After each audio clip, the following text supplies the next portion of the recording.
Saudações a você, estudante, que está aqui agora ligado no canal Estudica. Eu sou o Antônio e hoje a gente vai dar nossa primeira aula de história sobre o Egito Antigo. Então, bora lá? Simbora. O Egito Antigo, ele se localizava ao nordeste do continente africano, no sul do mar Mediterrâneo e na fronteira do continente asiático com o continente africano, como eu já falei. Ele se localizava próximo ao Rio Nilo, para falar a verdade, não vou dizer próximo, vou até melhorar essa palavra. Vou dizer ao redor do Rio Nilo. E ao longo do Rio Nilo, o Egito era dividido em duas regiões. O Delta, que era o Baixo Egito, e o Vale, que era o Alto Egito. O Delta, embora tenha muita água, era uma região seca.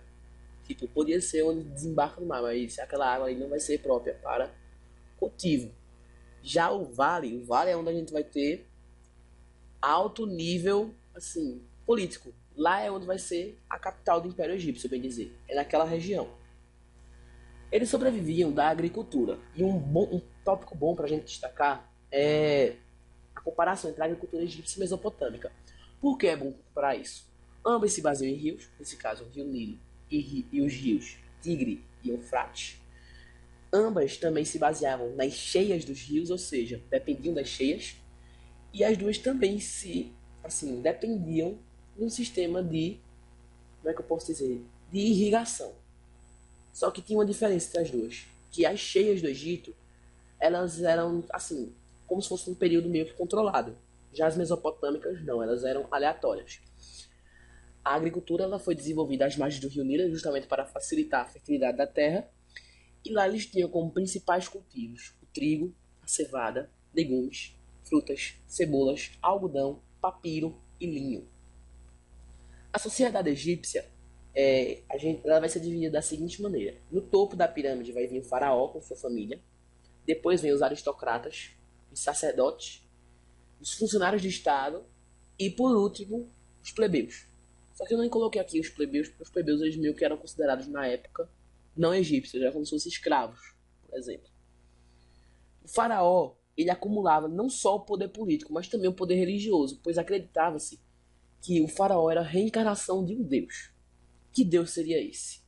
Esse deus poderia ser Ra, deus do sol, Osíris, deus dos mortos e deus da vida. É meio complicado explicar isso, porque também tem Anubis, que é deus dos mortos, só que ele é deus da morte.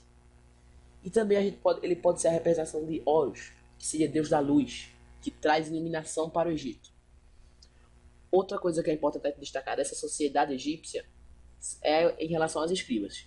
Meu irmão, os escribas eram os picas em relação a ser inteligente. Meu irmão, vocês não têm noção não, eles decoravam todos os hieroglifos, isso que tipo, só poucos sabiam utilizar. E era uma coisa incrível poder eles conseguir escrever em hieroglifos. Tanto prova que eles eram tipo meio que tratados, tipo, eles recebem o título de funcionários de mais alto cargo do Estado. Ou seja, chegariam quase ao nível dos aristocratas e dos sacerdotes. Porque o conhecimento deles é uma coisa enorme, porque só eles já tinham a escrita e também as contas, o cálculo. Desde cedo, os escribas, quando eles vão assim para sua vida escolar para poder aprender realmente como é que se escreve, contas, eles já passavam tipo manhãs, tardes, noites, fazendo o quê? Cálculos matemáticos difíceis, escrevendo em hieroglifos todo dia para praticar, e se errasse, nada melhor do que uma puniçãozinha física, tá ligado? Tipo, umas chicotadas nas costas. Só o básico, tá ligado? A religião egípcia era politeísta, ou seja, acreditava em vários deuses. E esses deuses eram antroposomórficos. Eram antroposomórficos. O que isso significa? Antroposomorfismo, antroposomorfia, vem do grego antropo, que significa homem, zoo, que significa animal, e morfia, morfismo, que significa forma, transformação, maneira de se apresentar. Ou seja, os deuses eles apresentavam uma aparência tanto humana quanto animal, ou então uma aparência que seria a mistura dos dois. Exemplo, assim, o mais fácil de dar é o de Horus, deus da luz e do ar. Horus se apresenta ou como ser humano completo, ou como um falcão, ou como um homem com cabeça de falcão, lindo e maravilhoso, tá ligado? Tipo, chega lá um homem com cabeça de falcão e chega pra você e fala: eu sou o rei do Egito. Ou você corria de medo, ou você tipo começava a dar risada, porque não ia se aguentar que era uma coisa estrondosamente esquisita, na minha opinião. Eles também acreditavam na vida após a morte, e essa vida pós-morte era descrita no Livro dos Mortos, que explica todo o caminho que deve ser realizado para chegar na pós-vida, nesse caso a vida pós-morte. E uma coisa que eu achei melhor destacar na religião, mas também poderia ter destacado na questão da sociedade, são as pirâmides. Porque as pirâmides são túmulos, ou seja, são locais de descanso final de pessoas de alta classe, faraós, aristocratas.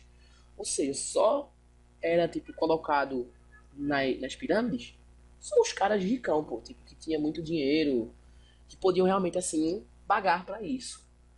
E junto com assim, o corpo que passou por um processo de mumificação, eles também colocavam bens, comidas feitas de cerâmica que acreditavam que ia estragar, bonecos de argila para serem seus servos na vida após-morte, e etc, etc. É uma coisa absurda.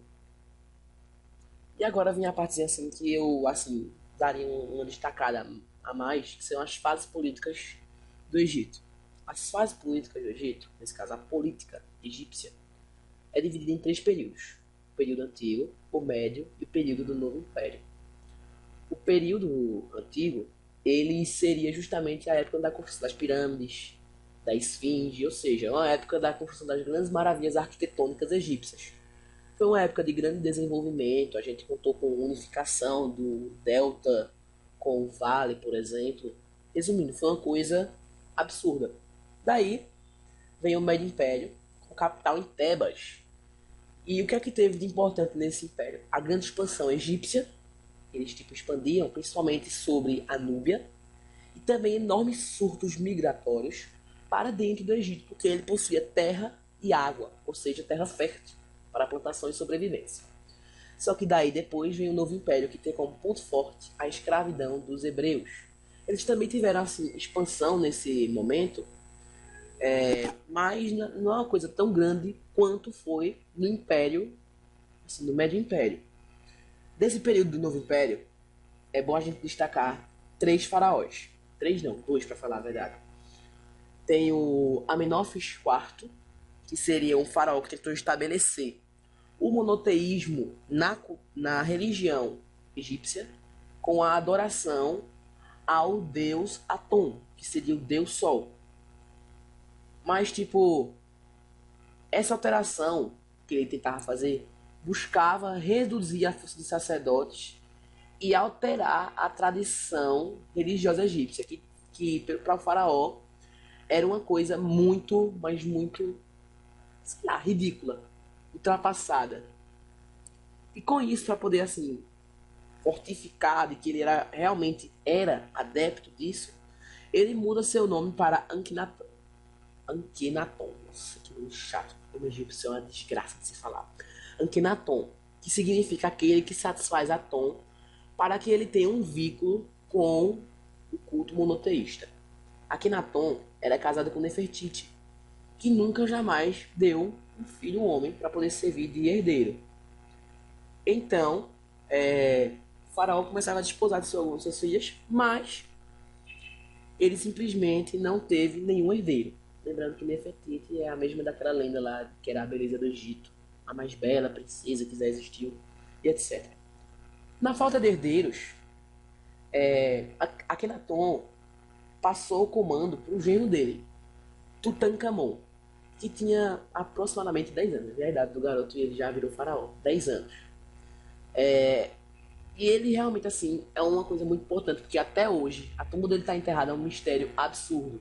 Tipo, arqueologistas que tentam entrar lá é cheio de armadilha, dizem que quem já conseguiu entrar morre por envenenamento, porque tinha substância realmente assim no sarcófago dele. E é basicamente isso, assim, em relação a ele. E no novo império, foi quando a coisa começou a ferrar pros egípcios. O que é que aconteceu? Invasão que só a poxa, ou seja, invadia um, parou, já vinha invadir outro já. Por exemplo, a gente já tinha, vê que coisa absurda, a gente teve invasão de... Ai, deixa eu respirar até que é grande, viu? Teve invasão dos núbios, dos líbios, dos assírios, dos persas, etc. e etc. Não vou citar todos aqui, que se eu for citar, vou passar mais do que o vídeo inteiro que eu gravei citando quem invadiu. Mas a gente também pode, tipo, destacar que eles também tiveram controle sobre certa parte do Império Grego e Romano. Então, é isso, pessoal. Se vocês gostaram do vídeo, deixa aquele joinha maroto, se inscreve no canal para poder receber mais videoaulas. E é isso. Fala!